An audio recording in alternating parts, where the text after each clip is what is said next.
Jorge vem de lá da Capadócia. Não, vamos parar por aqui, porque, gente, Jorge não veio de lá da Capadócia. Que Jorge, Bárbara? Eu tô falando de São Jorge, santo guerreiro, Roma invicta.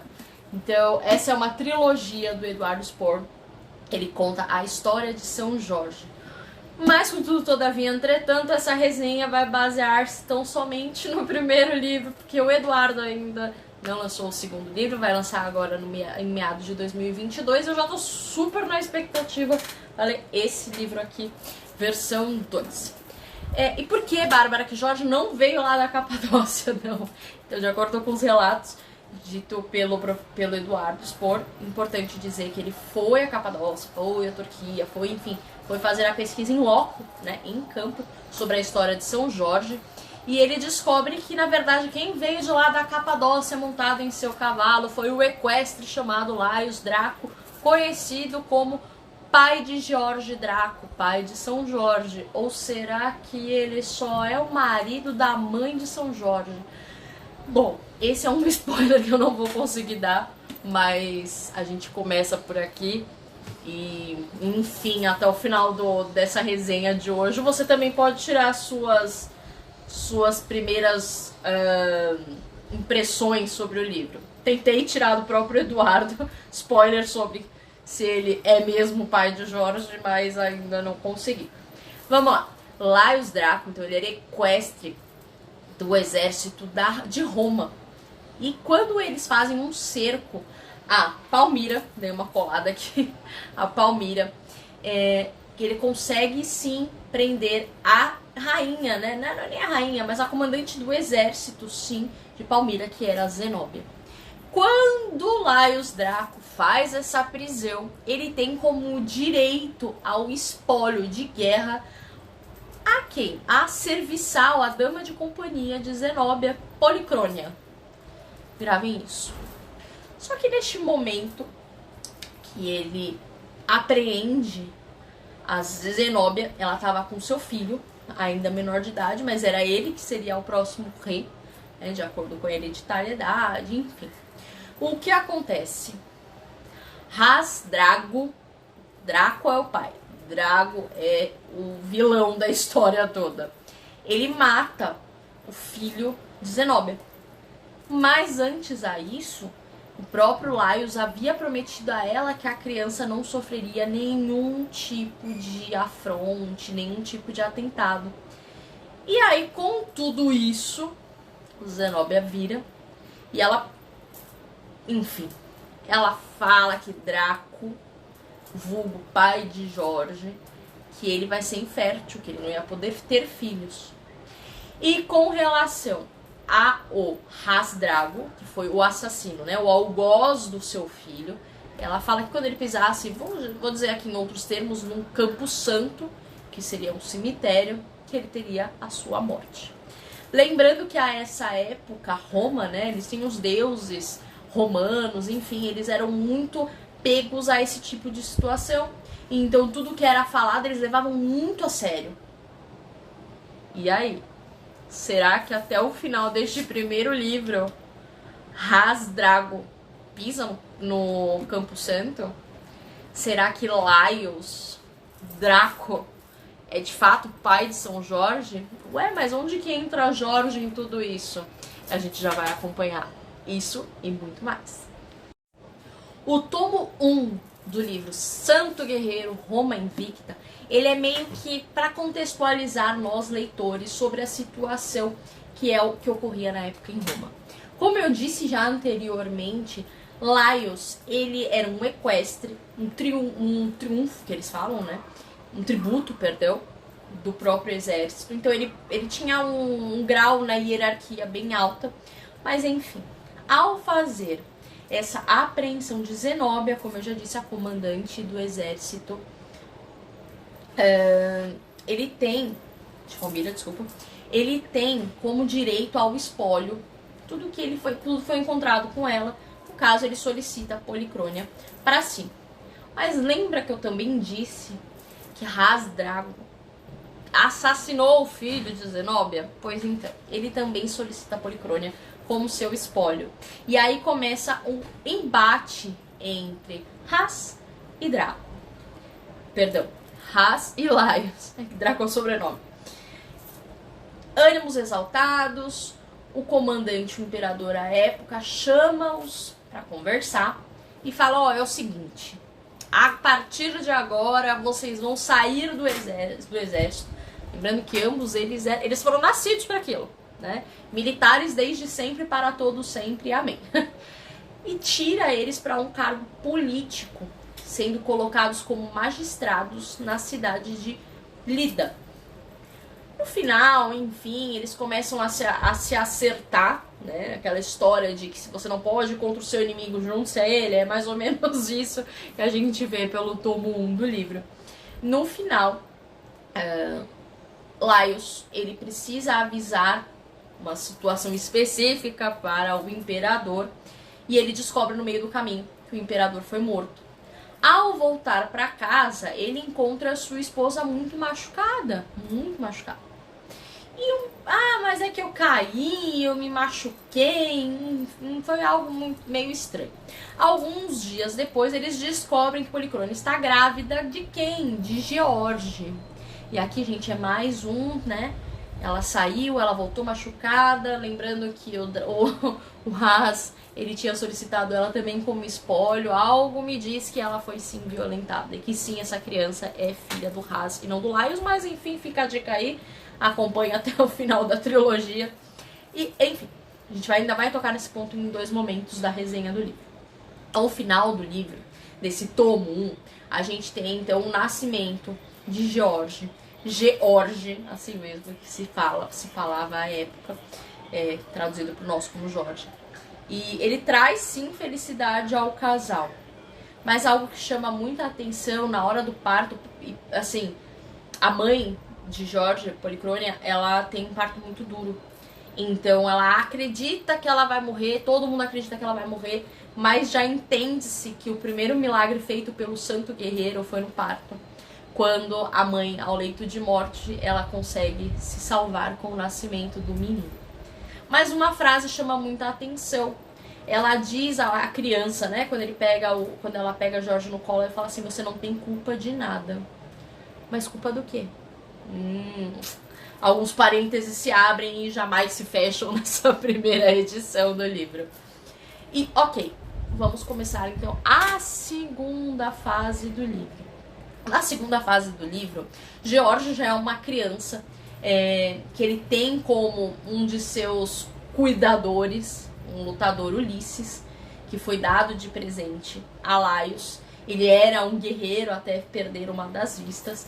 E ele começa a impor, a dar instruções marciais, né? Dar instruções militares para o Jorge. Em contrapartida, ele também tinha um professor de filosofia, enfim, que tratava mais dessa parte da inteligência do menino. E esse cara, ele é muito importante. Então, o jovem Patrício, Laios Draco, beirando seus 10, 11 anos, começa então a entrar nessa área militar, nos estudos militares, bem como os estudos com o seu escravo, velho escravo, Estrabo. Esse homem tem um papel importantíssimo neste primeiro livro, nesse primeiro bloco, né, do livro. E vamos seguir. O livro 2, o tomo 2, ele já mostra... Eu vou confessar que eu fiquei com um pouquinho de raivinha do Jorge, porque ele era um menino jovem, um menino criado pelos criados, pelos escravos. Era um menino que teve muita ausência do pai, que vivia não só em campos de batalha, mas assim, vivia resolvendo problemas da cidade de Lida. Pouco via seu pai. E ao final, ele encontra a primeira grande dor. Na verdade, tem um parênteses aí no meio. Tícia, filha de Ras Drago, é uma menina jovem, um pouco mais velha que George, e ele se apaixona por ela. Qual é o problema? Ela tem um irmão muito bruto, tão bruto quanto seu pai, tão assassino, tão sangue nos olhos quanto seu próprio pai. E o que acontece? Ele quase é violentado pelo irmão da sua paixão. Pois é. Mas isso eu não vou entrar em detalhes agora, porque é importante que você leia o livro. Só que quando chega ao final desse tomo, do tomo 2, nós nos deparamos com a morte do pai de Jorge. Morte de Laios em um campo de guerra. Quando, enfim, ele é velado, enfim, em Lida, na própria casa dele, novamente Hasdrágo volta. E aí ele volta pra tomar aquilo que, em tese, é dele, porque Laios ainda é menor de idade, ele tem menos de 15 anos ainda. E nesse seu furor, Jorge comete o primeiro homicídio da sua vida. Pois é, o homem santo que nós sabemos, eu sou muito devota de São Jorge, o homem santo que a gente imagina, a gente tem que pensar nele no escopo que ele vivenciou. Ele era da época da guerra, ele vivia na Roma, né, em Roma. E lembrando que a guerra era vivida como quem toma um copo de leite no café da manhã, era algo muito natural, era algo muito comum. Enfim, neste interim, Policrônia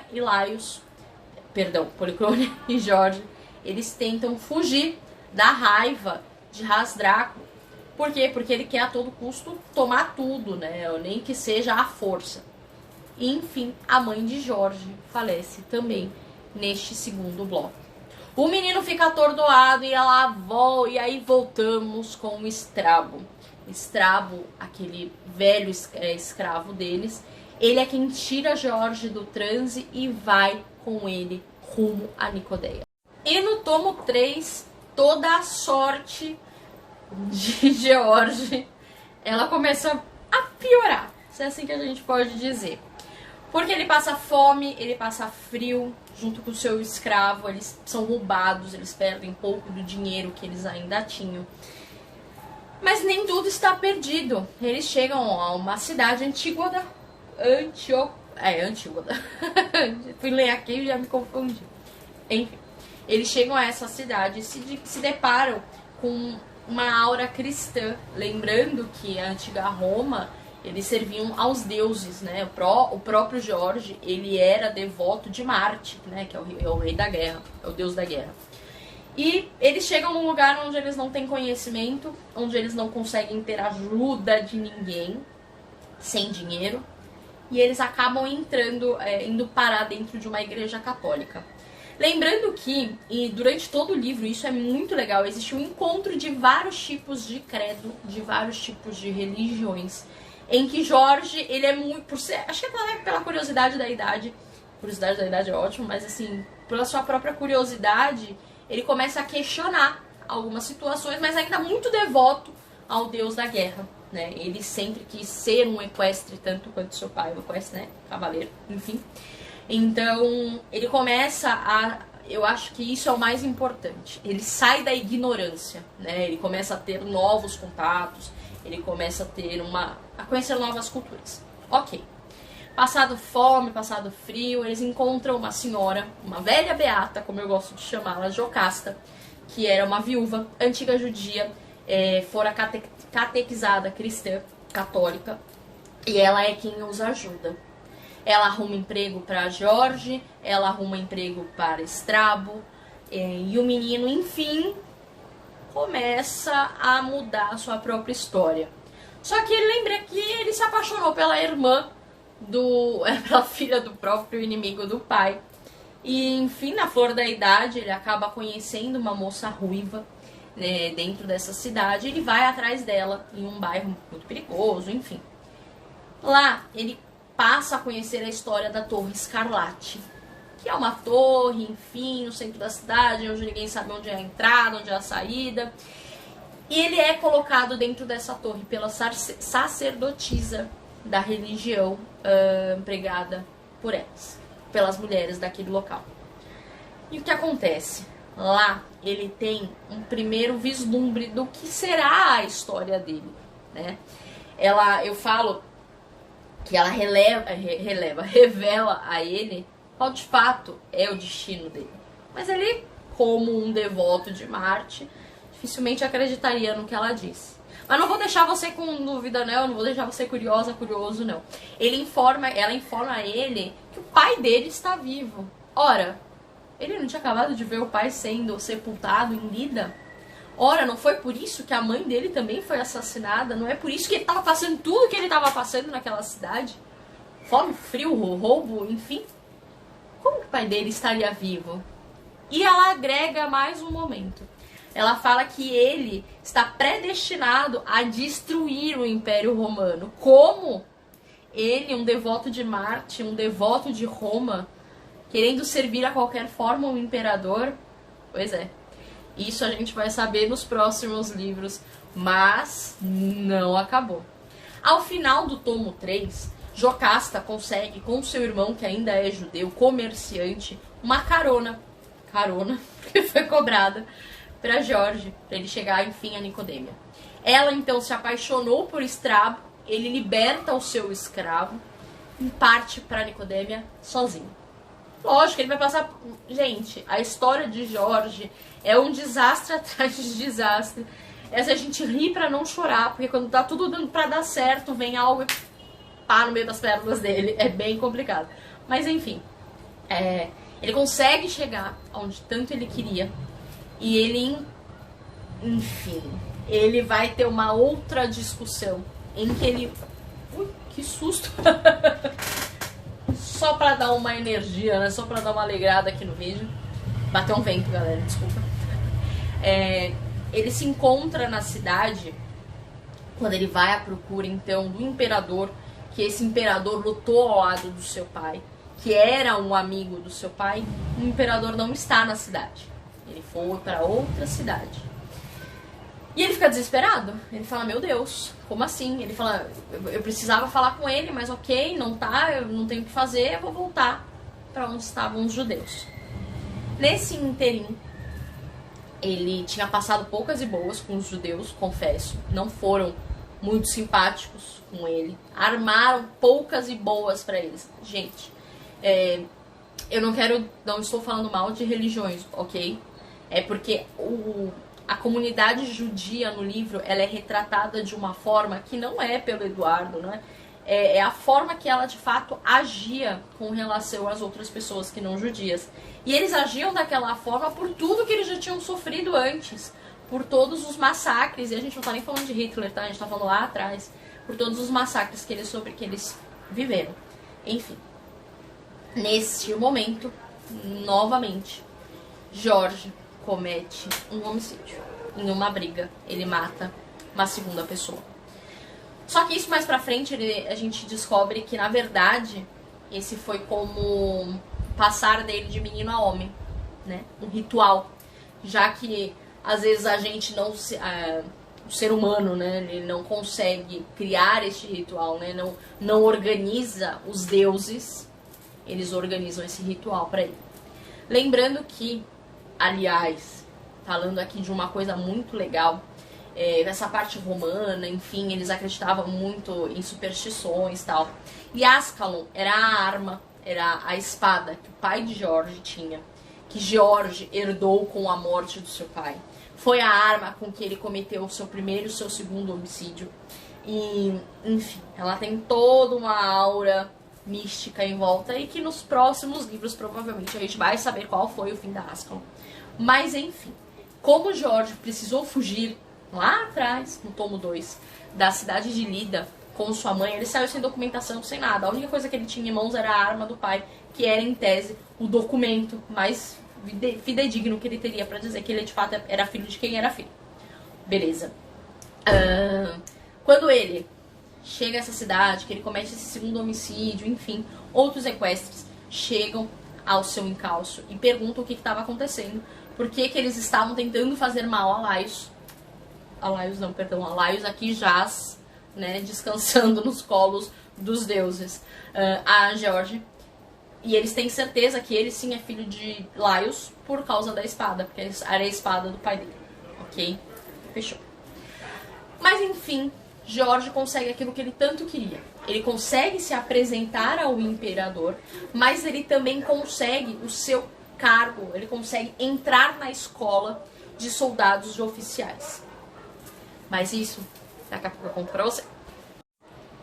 E na escola de oficiais do leste, em que Giorgio, ele é apadrinhado por Constantino, enfim, o novo César, o novo Augusto, na verdade, de Roma, o novo imperador, que hora passada também lutou uma guerra ao lado de Laios, pai de Jorge, como uma missão de amizade, abraçar o filho do amigo tão querido que for assassinado em uma batalha. O menino consegue essa vaga para se tornar, enfim, o que ele queria, tanto quis, que era ser um equestre de Roma. Mas o que acontece? Nada na vida de Laios é tão simples. De Laios. Gente, o homem deve estar lá em cima pensando em mim. Nada na vida de Jorge é tão fácil quanto a gente imagina. Então, assim, o exército romano, eu até lembrei, na época que eu fui soldado da PM militar aqui em São Paulo, né, da Polícia Militar do Estado de São Paulo como soldado temporário, a gente falava que o quartel era um lugar onde filho chora e a mãe não vê. E em Roma, pior ainda, né? Então, no risco iminente de guerras, enfim, é com certeza um lugar onde o filho chora e chora muito e a mãe nem sabe, né? Nem passa a saber sobre aquilo. Enfim. Jorge, ele acaba encarando algumas novas situações, alguns novos vilões em sua história.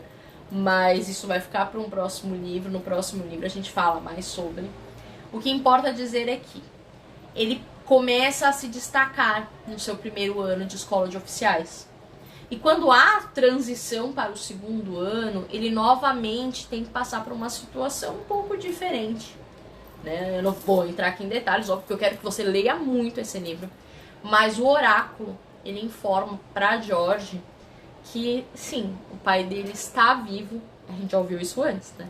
O pai dele está vivo e que ele vai ser o destruidor, né? Ele está fadado a ser o destruidor do Império Romano.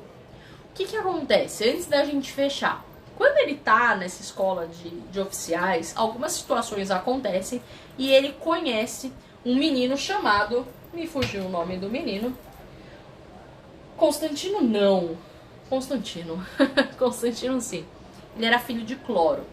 Cloro foi um escravo lá atrás, onde na própria guerra, quando o exército de Roma enfrenta a Zenóbia, Cloro era apenas um escravo muito devoto ao então imperador, ao então Augusto. E ele tem um cargo tão importante que ele vai galgando e hoje ele se torna um César em Roma.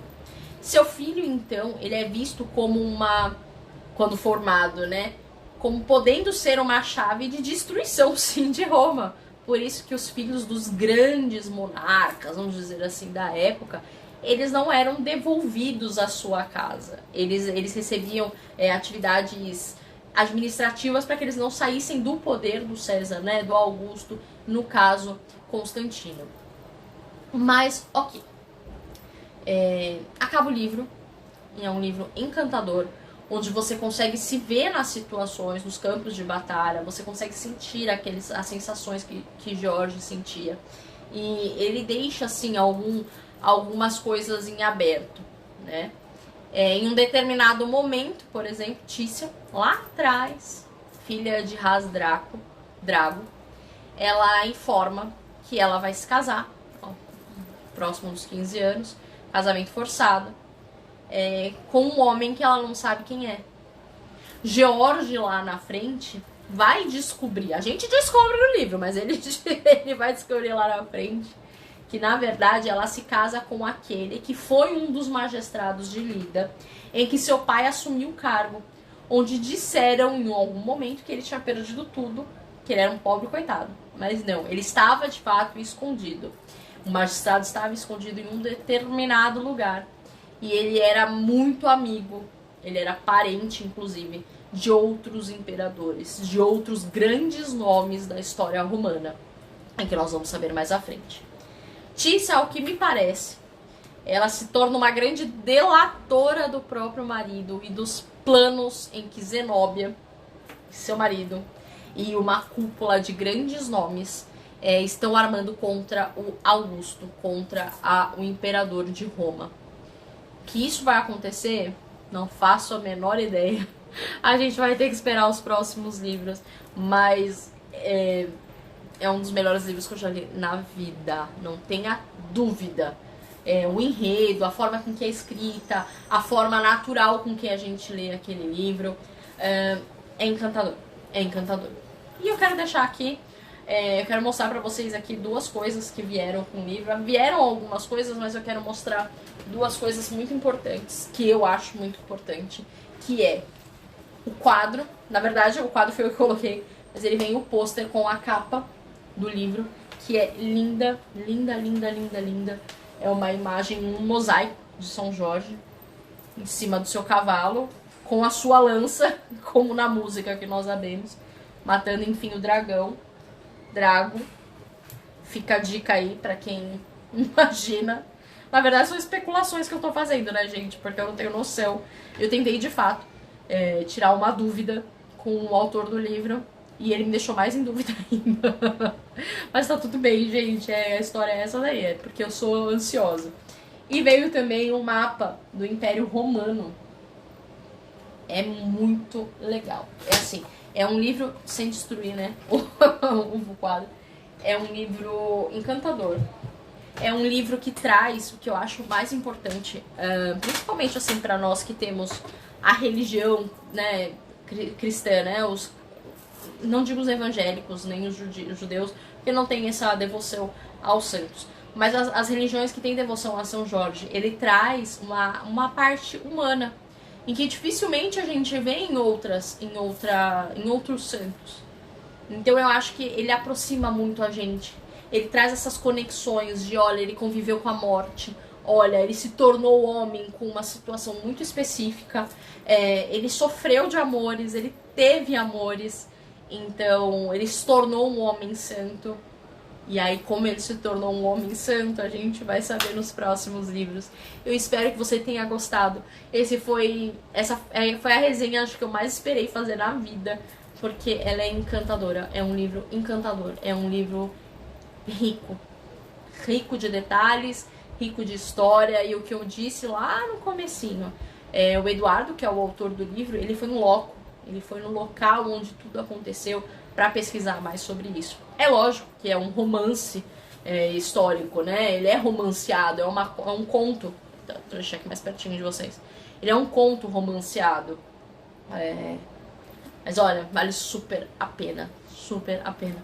É um calhamaço pequenininho, então dá pra ler rapidinho, dá pra ler em uma semana. Eu espero imensamente que você tenha gostado, que você esteja curtindo. Deixa seu comentário aqui e até a próxima.